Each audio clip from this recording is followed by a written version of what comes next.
The ocean is terrifying at night. You can't see the bottom. You can't see what's around you. And if something grabs your ankle, you may never know what it was. One college student learned that lesson the worst possible way.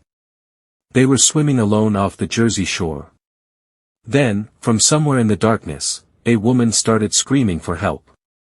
The student swam toward her. But no matter how hard they moved, the screaming never got any closer. And then, something wrapped around their ankle. It was late at night on the Jersey shore.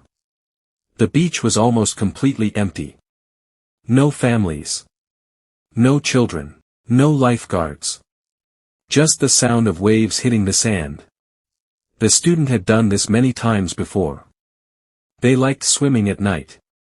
During the day, the beach was loud and crowded. At night, it belonged to the ocean. The water felt calm. Almost peaceful. But that night, something was different. The student walked into the water. The first wave hit their legs. Then their waist. Then their chest. A few more strokes, and the beach behind them started to disappear into the darkness. They turned around once. The lights from the shore were still visible. Everything seemed normal, so they kept swimming. Farther. And farther. Until there was nothing around them, except black water. And an enormous sky filled with stars. Then they heard something. A voice. Very faint. At first, they thought it was the sound of the waves. Then it came again. Help. The student stopped swimming. They listened. Nothing. Then, help me. This time there was no mistake. Someone was out there. The student immediately looked around. The water was almost completely black. They couldn't see another swimmer. But they could hear her. A woman. She sounded terrified. The student shouted back, "Where are you?" For a moment, nothing. Then the answer came. "Please." The voice seemed to come from somewhere ahead. The student started swimming toward it. One stroke. Then another. Then another. But something strange happened. The voice didn't get louder. It didn't get quieter either. It stayed exactly the same. As if the woman was always the same distance away. The student kept going. They were sure they were getting closer. But every time they stopped, the voice seemed to be somewhere else. They looked behind them.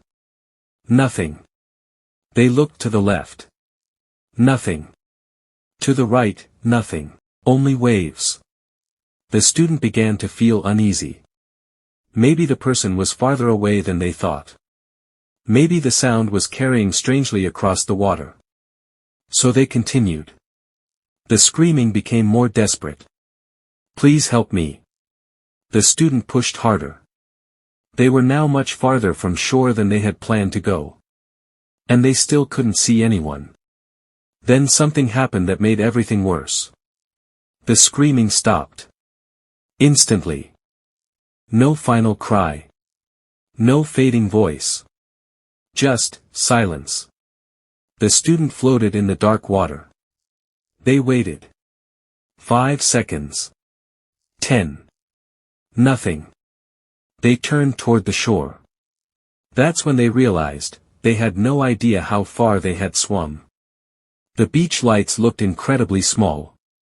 For the first time that night, they felt completely alone. Then they felt something touch their leg. The student froze. It was cold. Thin. And strangely firm. At first, they thought it was seaweed. They tried to kick it away. It didn't move. Then it wrapped tighter. Around their ankle. The student looked down, but the water was too dark. They couldn't see anything. They kicked again. Nothing. Then, the thing pulled. Hard. The student was suddenly dragged underwater. There was no warning. 1 second they were floating. The next, they were sinking. their mouth filled with seawater. They tried to scream. But there was nothing to scream with. They kicked violently. Their hands searched for whatever had grabbed them. Nothing. The pressure around their ankle tightened. And something pulled them deeper. Panic took over. The student fought with everything they had. They kicked. They twisted. They pulled their leg. Nothing worked. The surface above them became farther away. The light from the moon disappeared. Their lungs started burning. They knew they couldn't hold their breath much longer. Then, just when they thought they were going to black out, the pressure disappeared. The student shot upward. They broke the surface, and gasped for air. For several seconds, they couldn't even move. They simply floated there. Trying to breathe. Trying to understand what had happened. Then they heard it again. A woman's voice. But this time, it wasn't far away.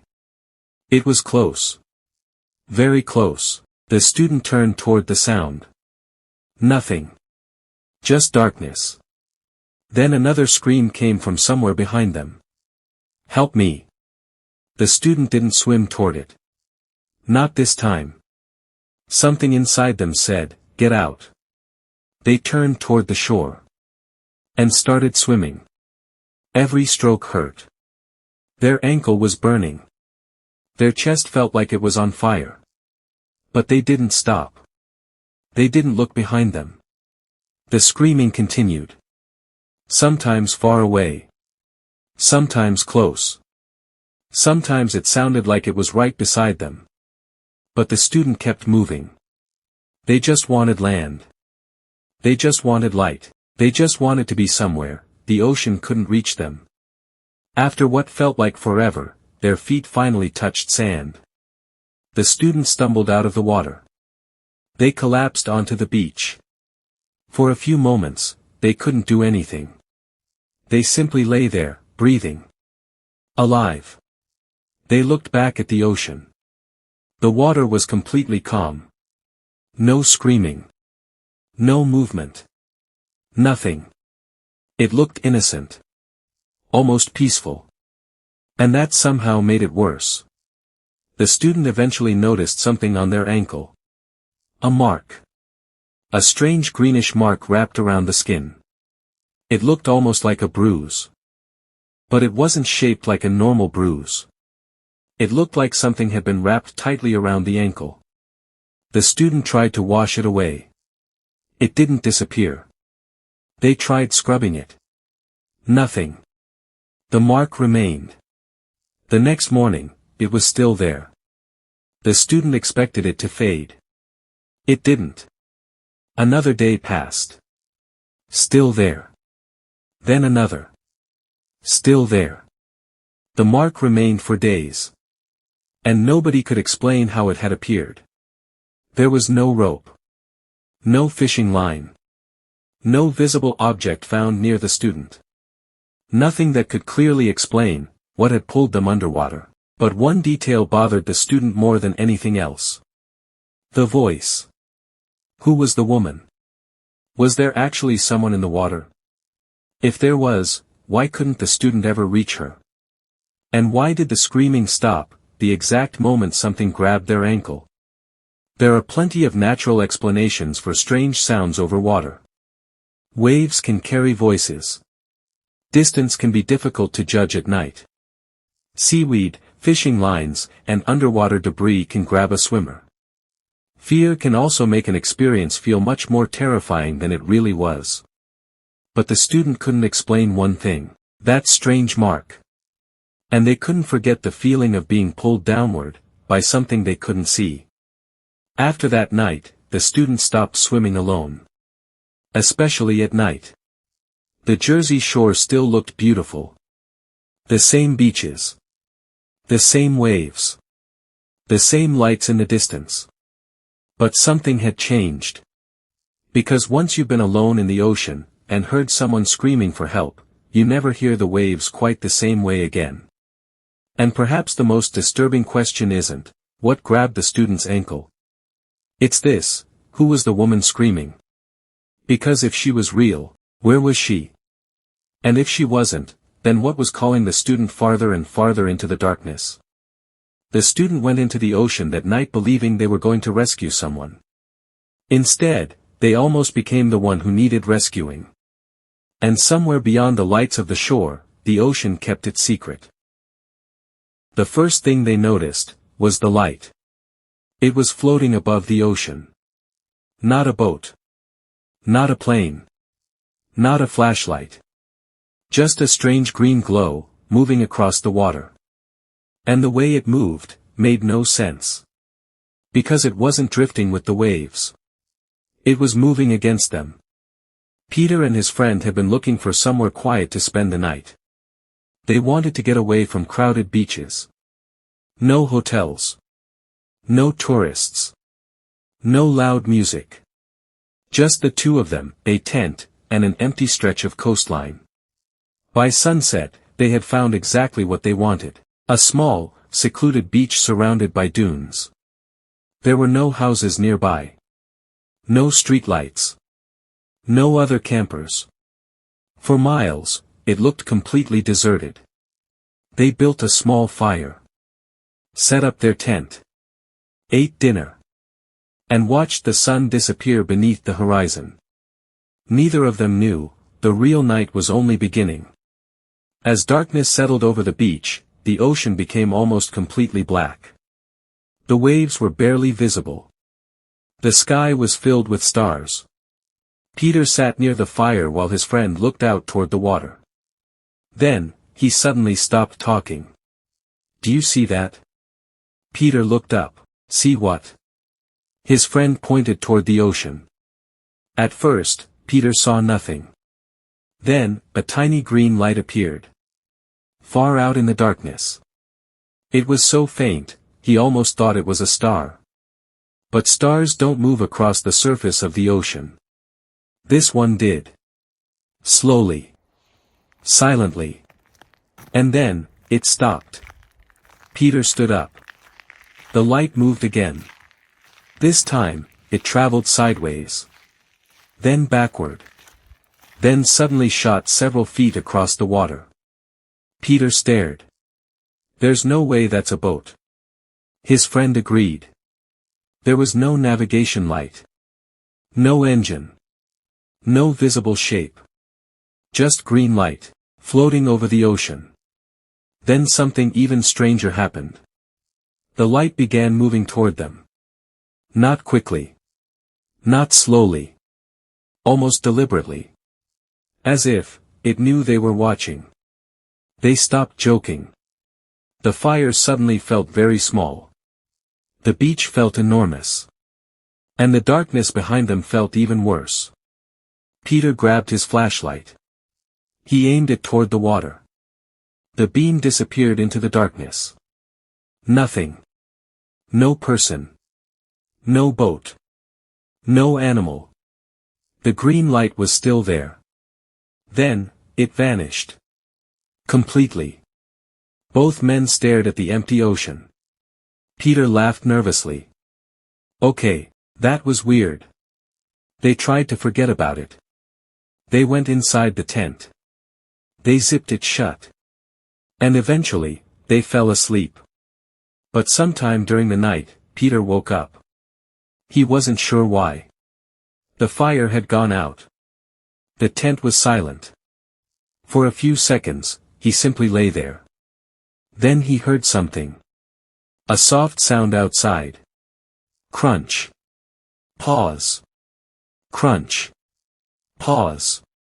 Like footsteps moving across dry sand.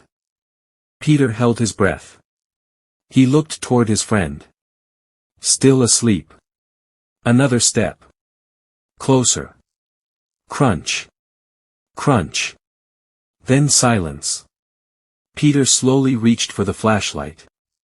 His hand was shaking. He turned it on. The tent walls lit up. Nothing. He listened. Nothing. Then, a green glow appeared through the tent fabric. Peter froze. The light was outside. Very close. Too close.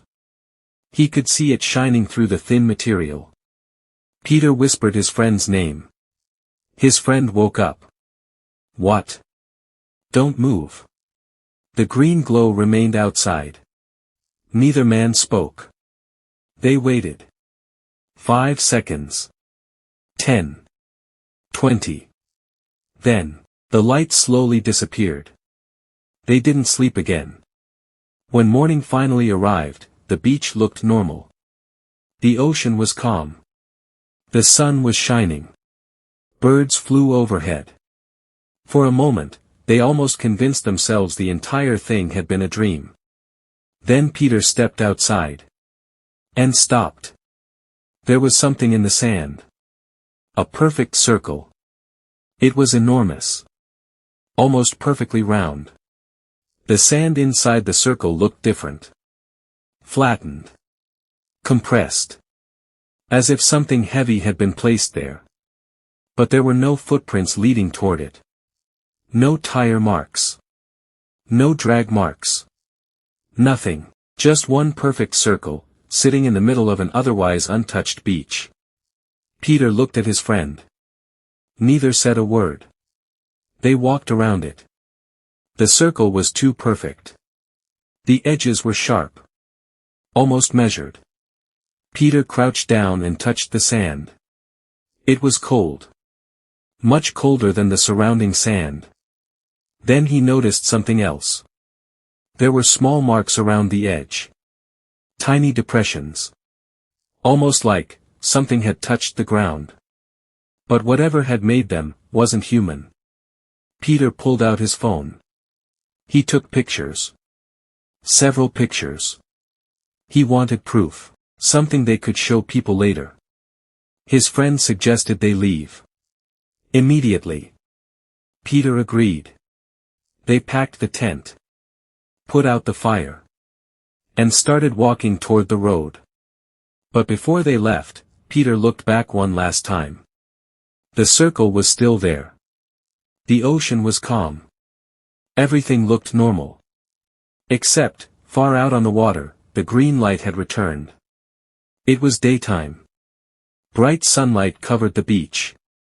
Yet somehow, they could still see it. A tiny green point hovering above the ocean. Peter stopped walking. His friend grabbed his arm. Don't look at it. Peter looked anyway. The light moved. One direction. Then another. Then it suddenly disappeared.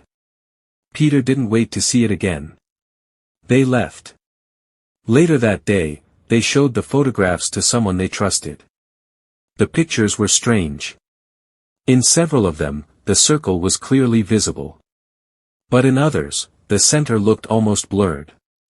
As if something had interfered with the camera. One photograph was even stranger. Peter hadn't noticed it when he took the picture. But when he zoomed in, there appeared to be a faint green glow above the ocean.